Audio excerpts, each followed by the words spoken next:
తెలంగాణలో పాడి కౌశిక్ రెడ్డి, హరీష్ రావు అరెస్టులతో రోజంతా హైడ్రామా నడిచింది.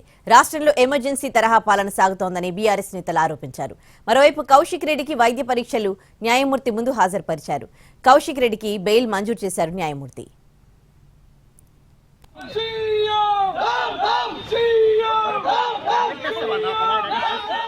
తెలంగాణలో యువ ఎమ్మెల్యే పాడి కౌశిక్ రెడ్డి కేంద్రంగా మరోసారి రాజకీయాలు వేడెక్కాయి. తమ ఫోన్తో పాటు బీఆర్ఎస్ పార్టీ అగ్రనాయకుల ఫోన్లు ట్యాపింగ్ చేస్తున్నారని ఫిర్యాదు చేసేందుకు వెళ్లి వాగ్వాదానికి దిగిన కౌశిక్ రెడ్డిపై పోలీసులు కేసు నమోదు చేశారు. గురువారం ఉదయం అరెస్టు చేశారు. అరెస్టు వార్త తెలుసుకున్న మాజీ మంత్రులు హరీష్ రావు, జగదీష్ రెడ్డి, ఎమ్మెల్యే కొత్తకోట ప్రభాకర్ రెడ్డి కౌశిక్ రెడ్డి నివాసానికి వెళ్లారు. ఈ క్రమంలో హరీష్ రావు, జగదీష్ రెడ్డి తదితరుల్ని పోలీసులు అరెస్టు చేశారు. వారిని గచ్చిబౌలి పోలీస్ స్టేషన్కు తరలించారు.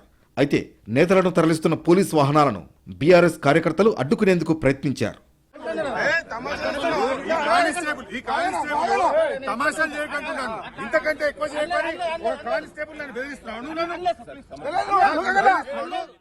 హరీష్ రావును గచ్చిబౌలి పోలీస్ స్టేషన్లో, కౌశిక్ రెడ్డిని బంజారాహిల్స్ పోలీస్ స్టేషన్లో ఉంచారు. హరీష్ రావు, కౌశిక్ రెడ్డిని వెంటనే విడుదల చేయాలంటూ పోలీస్ స్టేషన్ ముందు బీఆర్ఎస్ నేతలు ఆందోళన చేశారు. దాదాపు 10 గంటల తర్వాత హరీష్ ను పోలీసులు విడుదల చేశారు. సీఎం రేవంత్ రెడ్డి పోలీసుల్ని అడ్డం పెట్టుకుని ప్రతిపక్షాల గొంతులు నొక్కుతున్నారని మండిపడ్డారు హరీష్ రావు.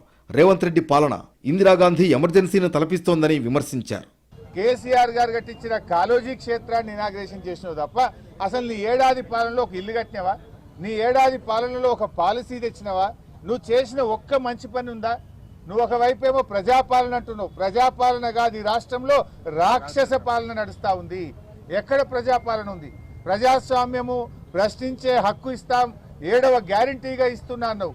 నీ 7వ గ్యారంటీ ఏమన్నా ఉంది అంటే ఈ రాష్ట్రంలో అక్రమ అరెస్టులు తప్ప 7వ గ్యారంటీ ఏమీ అమలైతలేదు. మరోవైపు హుజూరాబాద్ ఎమ్మెల్యే పాడి కౌశిక్ రెడ్డిని పోలీసులు ఉస్మానియా ఆసుపత్రికి తరలించి వైద్య పరీక్షలు పూర్తి చేశారు. ఆ తర్వాత జడ్జి ఎదుట హాజరుపరిచారు. న్యాయమూర్తి కౌశిక్ రెడ్డికి బెయిల్ మంజూరు చేశారు.